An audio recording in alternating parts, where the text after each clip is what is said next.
जय हिंद, नमस्ते, वंदे मातरम। साथियों, समाधान स्टडी यूट्यूब चैनल में आप सभी का स्वागत है। और हम लोग बात करेंगे नीट 2023 की, जिसमें अधिकतर एग्ज़ामों में मतलब नीट के अधिकतर ईयरों में पूछे गए पेपर जो मैं आप सभी के लिए लाया है, ये लगातार हर एग्ज़ामों में पूछे जा रहे हैं। और आप सभी से चाहूँगा मैं कि इस सेशन को अधिक से अधिक साथियों तक शेयर करिएगा और लगातार हमारे साथ बने रहिए। आपको जो है शानदार सा सेशन करवाऊंगा। आज आपको 40 क्वेश्चन करवाने वाला हूँ और ये सारे क्वेश्चन आपको जो है बहुत ही अच्छे तरीके से देखने को मिलने वाले हैं। तो देखिए, स्क्रीन पर पहला क्वेश्चन है कि सन 1992 में 1992 में रियो डी जेनेरो में संपन्न हुआ पृथ्वी सम्मेलन क्यों किया गया था। तो पृथ्वी सम्मेलन क्यों किया गया था, इसके बारे में हमें बोला गया है। देखिए, कार्बन डाइऑक्साइड मतलब CO2 उत्सर्जन और वैश्विक ऊष्मन को कम करने के लिए, जैव विविधता के संरक्षण के लिए और इससे लाभ के जो है धारणीय उपयोग के लिए। और ध्यान रखना है, बिल्कुल आप सभी लोग नोट करिएगा, जो आपका रियो डी जेनेरो में संपन्न हुआ था पृथ्वी सम्मेलन, वो हुआ था जैव विविधता के लिए, ठीक है, बायोडाइवर्सिटी के लिए हुआ था, कि संरक्षण के लिए और इसके लाभ को जो है धारणीय उपयोग के लिए। तो ऑप्शन नंबर बी आपका राइट आंसर होगा। क्या होगा? बी आंसर बिल्कुल करेक्ट है। आगे बढ़ते हैं। देखिए, बोला गया है कि दुग्ध स्त्रावण के आरंभिक दिनों में माता द्वारा स्त्रावित पीला तरल कोलेस्ट्रॉम नवजात की प्रतिरक्षा प्रदान करने के लिए अत्यंत आवश्यक है, क्योंकि इसमें होती है आपका प्राकृतिक मारक कोशिकाएं, एक केंद्रकाणु या फिर जो है भक्षाणु, या फिर होगा आपका इम्यूनोग्लोबुलिन ए। तो सभी साथी नोट करिएगा, जो आपका दुग्ध स्त्रावन है जो है, इसके लिए दुग्ध स्त्रावन को आरंभिक दिनों में जो है माता द्वारा स्त्रावित जो है पीला तरल कोलेस्ट्रॉम नवजातों के लिए क्या होता है, अत्यंत आवश्यक होता है। और इसमें जो आपका क्या होता है साथियों, इम्यूनोग्लोबुलिन ए होता है। तो आपका ऑप्शन नंबर डी करेक्ट है। क्या होगा? राइट आंसर की बात करें, ऑप्शन नंबर डी आपका करेक्ट आंसर होगा, राइट आंसर होगा, और आप सभी ने कर पाया होगा।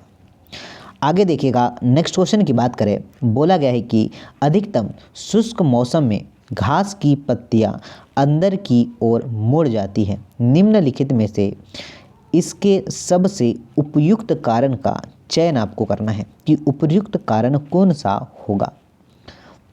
देखिए, रंध्रों का बंद होना, या फिर बुलीफॉर्म कोशिकाओं का शिथिल होना, स्पंजी पर्ण मध्योतक में वायु का सिकुड़ना, और वाहिका में जो है टाइलोसिस। तो सभी को नोट करना है क्या आंसर हो सकता है। आप अपने मन में भी सोचिएगा कि आंसर क्या हो सकता है। तो राइट आंसर नोट करिएगा, क्या होगा? ऑप्शन नंबर बी, बुलीफॉर्म कोशिकाओं का शिथिल होना। ऑप्शन नंबर बी करेक्ट है। क्या होगा? राइट आंसर क्या होगा? ऑप्शन नंबर बी होगा, ये नोट करना है। एक उप मध्य केंद्रीय गुणसूत्र की छोटी एवं बड़ी भुजाओं को कहते हैं, क्रमशः यस भुजा एवं आई भुजा, क्रमशः पी भुजा एवं क्यू भुजा, या फिर क्यू भुजा एवं जो है पी भुजा। तो सभी लोग नोट करिएगा कि जो है उप मध्य केंद्रीय गुणसूत्र की छोटी एवं बड़ी भुजाओं को जो है कहते हैं पी भुजा और क्यू भुजा। ओके, नोट करना, आपका राइट आंसर हो जाएगा ऑप्शन नंबर बी। नेक्स्ट देखिए, बोला गया है कि ट्राइपोमिड के श्वसन गुणांक का मान क्या होगा। तो श्वसन गुणांक के मान की बात करें तो होगा आपका 0.9, 0.7, 0.07 या फिर 0.09। तो साथियों, आपका जो राइट आंसर होगा 0.7 होगा। ओके, आपका राइट आंसर होगा option number B. Next question की बात करें, निम्न में से कौन सा रुधिर कोलेस्ट्रॉल कम करने वाला व्यावसायिक कारक है। साइक्लोस्पोरिन ए, स्टेटिन, इस या फिर होगा आपका स्ट्रेप्टोकाइनेज या फिर लाइपेज होने वाला है। तो साथियों ध्यान रखना है, क्या होगा आपका स्ट्रेप्टिन, क्या होगा स्ट्रेप्टिन, ऑप्शन नंबर बी करेक्ट है। क्या होगा ऑप्शन नंबर बी इसका राइट आंसर होगा। चलिए सही जोड़ी मिलान करते हैं। निम्नलिखित गए अंगों के उनके स्थान के साथ मिलान आपको करना है। ओके, देखिए लीवर को आपका लीवर कुहन प्रगुह का जो है ग्लिसरीन का कैप्सूल, लेगरहेल्स द्वीपिका या फिर भ्रूण ग्रंथि, अग्नाशय, ग्रसनी, क्षुद्रांत या फिर लीवर यकृत। देखिए सही जोड़ी मिलान हम लोग करते हैं, ठीक है। आपको लीवर कुहन प्रगुआ की बात करें तो ये होगा आपका क्षुद्रांत। आगे देखिए आपका जो है ग्लिसन का कैप्सूल की बात करें तो ये होगा आपका लीवर, लेगरहेल्स की दीपिका की बात करें तो ये होगा आपका पेनक्रियास अग्नाशय, और जो है भ्रूण ग्रंथि की बात करें तो ये होगा ग्रसनी। तो आप सभी का ऑप्शन नंबर सी करेक्ट है। क्या होगा ऑप्शन नंबर सी आपका राइट आंसर होगा। नेक्स्ट देखिए पादप और जंतुओं को विलोपन के कगार पर लाने के लिए निम्नलिखित में से कौन सा सबसे महत्वपूर्ण कारण है? आवासीय क्षति तथा विखंडन, सूखा और बाढ़, आर्थिक दोहन या विदेशी जातियों का आक्रमण। तो साथियों राइट आंसर की बात करें ऑप्शन नंबर ए करेक्ट होगा। क्या आवासीय क्षति तथा विखंडन, ऑप्शन नंबर ए करेक्ट है। नेक्स्ट की बात करें, बोला गया है कि मस्तिष्क का कौन सा भाग तापमान नियंत्रण के लिए उत्तरदायी है? मस्तिष्क का कौन सा भाग तापमान नियंत्रण के लिए उत्तरदायी है? सेरिब्रम, हाइपोथैलेमस, कार्पल्स जो है कैल्शियम या फिर मेडुला ऑब्लोंगेटा। तो साथियों आप सभी लोग जानते हैं ताप का नियंत्रण, भूख है, प्यास है, इन सभी का नियंत्रण की बात करें तो आपका हाइपोथैलेमस ही करता है। क्या करता है? हाइपोथैलेमस करता है। ऑप्शन नंबर बी आपका राइट आंसर है। नेक्स्ट क्वेश्चन की बात करें, देखिए जरा क्या बोला गया है। बोला गया है कि निम्न जो है विशिष्टताओं पर विचार करें। अंग तंत्र संगठन स्तर, द्विपार्श्व समिति, पूर्ण प्रगुआयोम, शरीर का विखंडन। तो यहाँ पर जो ये तीन जो विशेषताएं होती है किसमें सिमिलर होती है ये हमसे बोला गया है। कौन से संघ में, कौन से फाइलम में होती है ये हमें बताना है। तो साथियों एनेलिडा, आर्थ्रोपोडा, कार्डेडा आपका करेक्ट आंसर होगा। ठीक है, option number A. Option number A is right answer. Option number A अगर आप लोग लगाते हैं तो आपने बिल्कुल करेक्ट आंसर लगा पाया है। आगे देखिए नेक्स्ट क्वेश्चन की बात करें साथियों, देखिए क्या बोला गया है। तिलचट्टे की आहार नाल में मुख से आरंभ कर अंगों के उचित क्रम का चयन करें। तो आप सभी लोग नोट करिएगा, क्या ग्रसनी है, ग्रासिका है, आपका स्वसय, पोषणी, इलियम, आपका कोलन और आपका रेक्टम। ऑप्शन नंबर ए ही इसका करेक्ट आंसर होगा। क्या होगा साथियों नोट करिएगा, ऑप्शन नंबर ए आपका राइट आंसर होगा। चलिए आगे बढ़ते हैं, ठीक है। आपको ऐसे सेशन लगातार मिलेंगे तो चैनल को सब्सक्राइब कर लीजिएगा और नीट की अपडेट भी आपको जो है मिलती रहेगी। आगे बोला गया है कि निम्नलिखित में से गैसों का कौन सा युग्मक हरित गृह प्रभाव के लिए मुख्य रूप से जो है उत्तरदायी है? ओजोन और अमोनिया, ऑक्सीजन और नाइट्रोजन, नाइट्रोजन और सल्फर डाइऑक्साइड या कार्बन डाइऑक्साइड और मीथेन। तो साथियों नोट करना, कार्बन डाइऑक्साइड साथ में मीथेन CH4। क्या हमारा जो राइट आंसर होगा क्या ऑप्शन नंबर डी हो जाएगा क्या? जी हाँ साथियों, ऑप्शन नंबर डी आपका राइट आंसर होगा।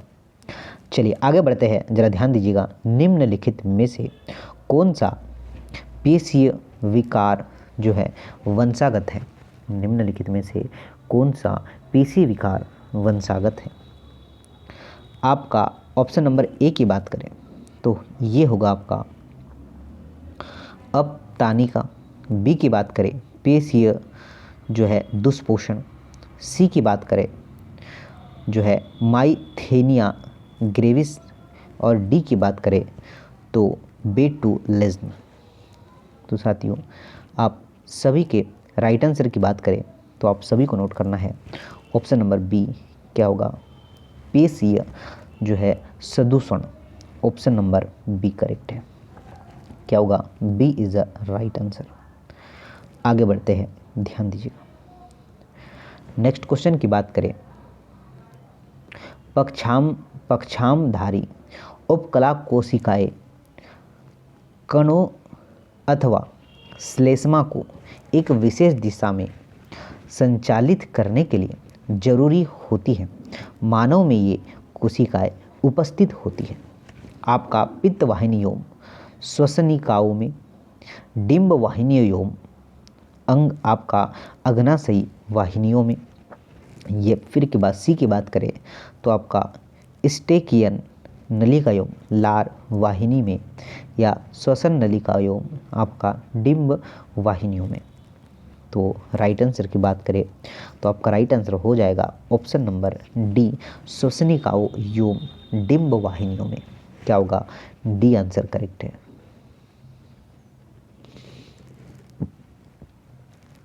नेक्स्ट क्वेश्चन की बात करें, सही जोड़ी ही मिलान करना है। सही जोड़ी मिलान करना है, देखिए बताते हैं। पी तरंग QRS सम्मिश्रण टी तरंग के आकार में कमी, नीलियों का विध्रुवण, नीलियों का पुनः ध्रुवीकरण, या फिर होगा आपका कोरोनरी इस्चीमिया, आलिंदों का जो है विद्युतीकरण, या आलिंदों का जो है पुनः ध्रुवण। तो देखिए जरा ध्यान दीजिएगा, ठीक है, क्या राइट आंसर हो जाएगा। सभी को क्वेश्चन दिख रहा है तो देखिए, पी तरंग की बात करें तो होगा आपका फर्स्ट, मतलब आलिंदों का विध्रुवण। QRS सम्मिश्रण की बात करें तो ये होगा आपका नीलियों का जो है ध्रुवीकरण। आगे देखिए, सी की बात करें, पी तरंग जो होगा वो होगा आपका नीलियों का पुनः ध्रुवीकरण। और 4 की बात करें तो ये होगा आपका कोरोनरी आपका इस्मिया 4। जो ऑप्शन नंबर ए है वो करेक्ट है, ठीक है। चलिए आगे बढ़ते हैं। नेक्स्ट क्वेश्चन पर ध्यान दीजिएगा। बोला गया है कि निम्न में से कौन सा जैव विविधता के स्वस्थानीय संरक्षण की विधि नहीं है। जैव संरक्षित क्षेत्र, वन्य जीव जो है अभयारण्य, वनस्पतिक उद्यान, या पवित्र वन। तो सभी को नोट करना है, जो आपका वनस्पतिक उद्यान है, कौन सा साथियों, जो आपका वनस्पतिक उद्यान है, ये बिल्कुल राइट आंसर होगा, ये बिल्कुल करेक्ट आंसर होगा और सभी ने नोट कर पाया होगा। आगे देखिए, नेक्स्ट की बात करें, देखिए एक स्पीसीज में नवजात का भार 2 kg से 5 kg के बीच है। 3 से 3 kg औसत भार वाले 97% नवजात जीवित रहे, जबकि 2 से लेकर 2.5 kg भार वाले अथवा 4.5 से 5 kg वाले 99 नवजात मर जाए। यह किस प्रकार की जो है वर्ण क्रिया हो रही है, बता सकते हैं आप लोग। तो ये है दशात्मक वर्ण, स्थायी कारक वर्ण। तो आपका जो राइट आंसर होगा वह होगा स्थायी कारक वर्ण। ओके, तो ऑप्शन नंबर बी वाले बिल्कुल करेक्ट है और बिल्कुल राइट आंसर सभी का होने वाला है। चलिए आगे देखिए क्या है साथियों। बोला है कि कोशिका जो है चक्रण की अवस्थाओं का सही क्रम कौन सा है। तो आपका G1 S G2 M ये वाला फेस जो होगा ऑप्शन नंबर डी, ये इसका राइट आंसर होगा, ठीक है। आगे देखिए नेक्स्ट क्या है। नेक्स्ट की बात करें, देखिए बोला क्या गया है कि कोशिकीय क्रियाओं को स्टेरॉयड हार्मोन्स किस प्रकार प्रभावित करते हैं? कोशिका झिल्ली की पारगम्यता बनाकर, डीएनए से जो है बंधकर यौन जिन हार्मोन्स कॉम्प्लेक्स बनाकर, कोशिका झिल्ली में स्थित चक्रीय एएमपी को सक्रिय करके, या फिर ऑप्शन नंबर डी की बात करें तो एक ओपेरिन वाहिकाओं यौन द्वितीयक संदेशक की तरह उपयोग करके। तो आपका जो राइट आंसर बन जाएगा वो बन जाएगा ऑप्शन नंबर बी, क्या डीएनए से बंधकर यौन जिन हार्मोन्स कॉम्प्लेक्स बनाकर। बी आंसर बिल्कुल करेक्ट होगा साथियों, और सभी को नोट करके रखना है, ये काफ़ी शानदार सा सेशन होने वाला है आप सभी के लिए। निम्नलिखित में से कौन सा कथन सही नहीं है? निम्नलिखित में से कौन सा कथन सही नहीं है? लायनकाओं में बहुत से तल अपघटनीय एंजाइम होते हैं। लायनकायों में जल अपघटनीय एंजाइम अम्लीय पीएच के जो है क्रियाशील होते हैं। या फिर बात करें आपका लायनकाय झिल्ली से घिरा हुआ एक संरचना है, या फिर लायनकाय जो है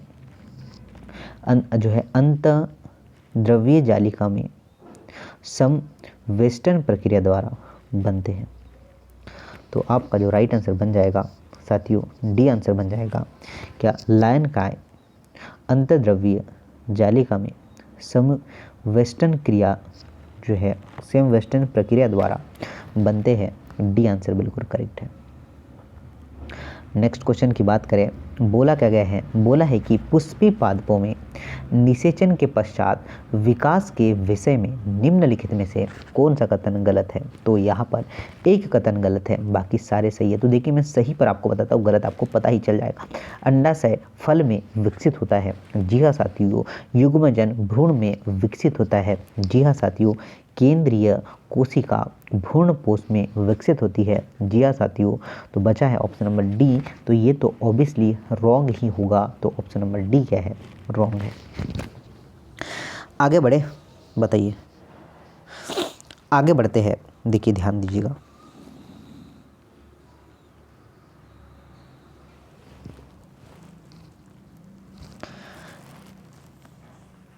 जो है कॉन्केनेवेलिन ए क्या होता है? तो यह आपका एल्केलाइड वाष्पशील तेल, लैक्टिन, या फिर आपका वर्णक। तो साथियों सभी को नोट करना है, ये होता है आपका लैक्टिन। क्या होता है? ऑप्शन नंबर सी आपका करेक्ट आंसर है। क्या होगा? लैक्टिन होगा, ये आपको नोट करना है। आगे बढ़ते हैं, ध्यान दीजिएगा। एंजाइमों की बड़े पैमानों पर औद्योगिक उत्पादन के लिए सूक्ष्म जीवों को उगाने के लिए निम्नलिखित में से कौन से उपकरण उपयोगी होते हैं? बीओडी उष्मायित्र। बी की बात करें और आपका अवमल उपचारक, औद्योगिक ओवन, या फिर जैव रिएक्टर। तो साथियों सभी को नोट करना है, आपका जो राइट आंसर बन जाएगा वो बन जाए आपका जैव रिएक्टर। क्या बन जाएगा? जैव reactor is the right answer, और सभी का बिल्कुल करेक्ट आंसर हो पाएगा। आगे देखिए, बोला है कि सह एंजाइम अथवा धातु आयन जो कि एंजाइम प्रोटीन से दृढ़ता से बंधे होते हैं, आपका प्रोस्थेटिक समूह कहलाते हैं।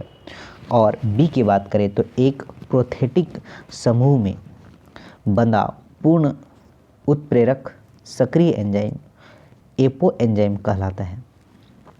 तो साथियों नोट करना है, निम्न में से कथन को ध्यानपूर्वक पढ़िएगा, कौन सा सही है ये हमसे बोला गया है। तो कथन ए जो है सही है, परंतु बी जो है गलत है। ठीक है, समझ आया? चीज़ें समझ आया साथियों? आगे बढ़ते हैं, जरा ध्यान दीजिएगा। डीएनए से रिलेटेड क्वेश्चन बोला है कि डीएनए और आरएनए दोनों में पाए जाने वाले प्यूरिन कौन से होते हैं? एडेनिन और थाइमिन, या फिर बात करें एडेनिन और ग्वानिन, ग्वानिन और साइटोसिन, या फिर साइटोसिन और थाइमिन। तो सभी लोग जानते हैं क्या होगा, आपका जो राइट आंसर बन जाएगा एडेनिन और ग्वानिन। क्या राइट आंसर बन जाएगा, एडेनिन और ग्वानिन आपका राइट आंसर है। सभी को नोट करना है, सभी को ध्यान देना है। आगे बढ़ते हैं, नेक्स्ट क्वेश्चन की बात करें। नर जनन तंत्र में शुक्राणु कोशिकाओं के परिवहन के सही क्रम का चयन आपको करना है। सही क्रम की बात करें, आपका जो शुक्रजनक नलिकाएं, वृषण आपका जालिकाएं, शुक्रवाहिकाएं, अधिवृक्क, शुक्रवाहक और आपका रख नलिकाएं मतलब शक नलिकाएं जो है, वाहिनी, मूत्राशय, यूरिथ्रो जो है, ये आपका बी आंसर बिल्कुल करेक्ट होगा। ठीक है साथियों, आगे बढ़ते हैं। नेक्स्ट क्वेश्चन की बात करें, आपको सही जोड़ी मिलान करना है। होमो जो है आपका हेबिलिस, होमो आपका निएंडरथैलिस, होमो इरेक्टस और होमो सेपियंस। तो चलिए मिलान करते हैं सही जोड़ी का और जानते हैं आपका आंसर क्या हो सकता है। तो बात करें जो है होमो जो है लिबियम की बात करें तो 650 से 800 सीसी तक इनका कार्यकाल है। उसके बाद बात करें होमो निएंडरथैलिस की बात करें जो 1400 सीसी। होमो जो है इरेक्टस की बात करें तो आपका 1900 और बचा कौन है आपका होमोसेपियन 1350। ठीक है, सी आंसर बिल्कुल करेक्ट है। नेक्स्ट क्वेश्चन देखिए क्या है। जैसे ही हुगो डी व्रिज ने प्रस्तावित किया कि आपका उत्परिवर्तन का कारण विभिन्नताएं होती है, यह कैसा मतलब ये कैसी होती है।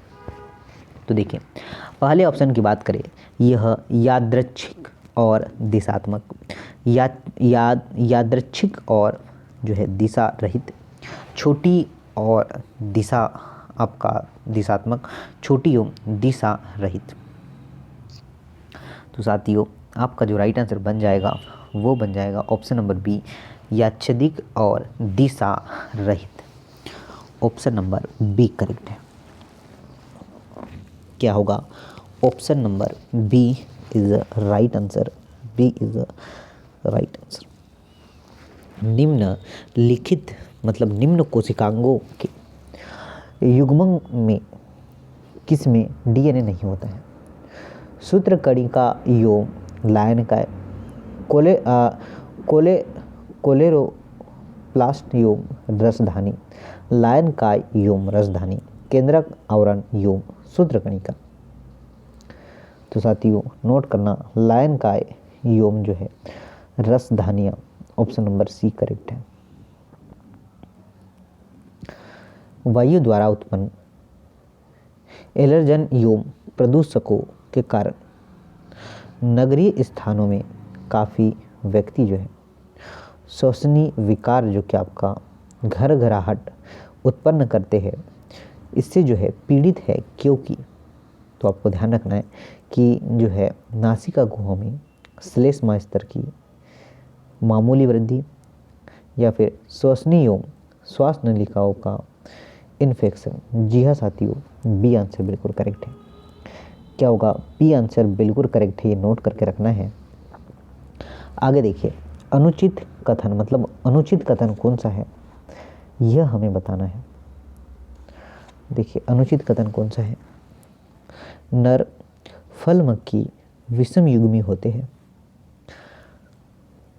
अनुचित नहीं है, उचित है यह। तो नर टिड्डों में 50% शुक्राणुओं में लिंग गुणसूत्र नहीं होते हैं, बिल्कुल सही है।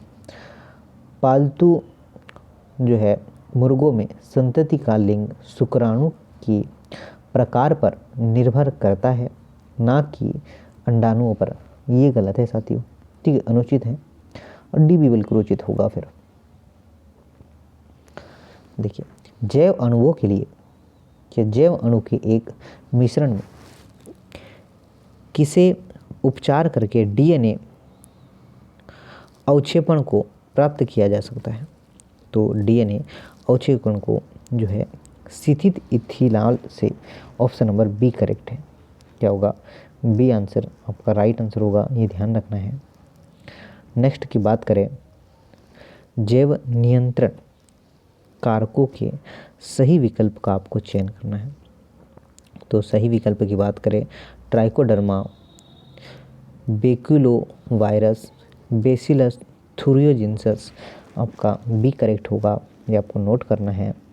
और साथियों जो है उचित कथन आपको चयन करना है, ये आपके लिए होमवर्क रहेगा। इसका आंसर आपको कमेंट बॉक्स में बताना।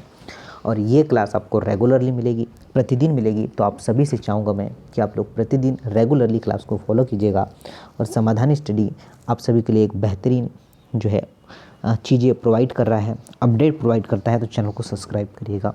चलिए मिलते हैं नए क्लास में। जय हिंद।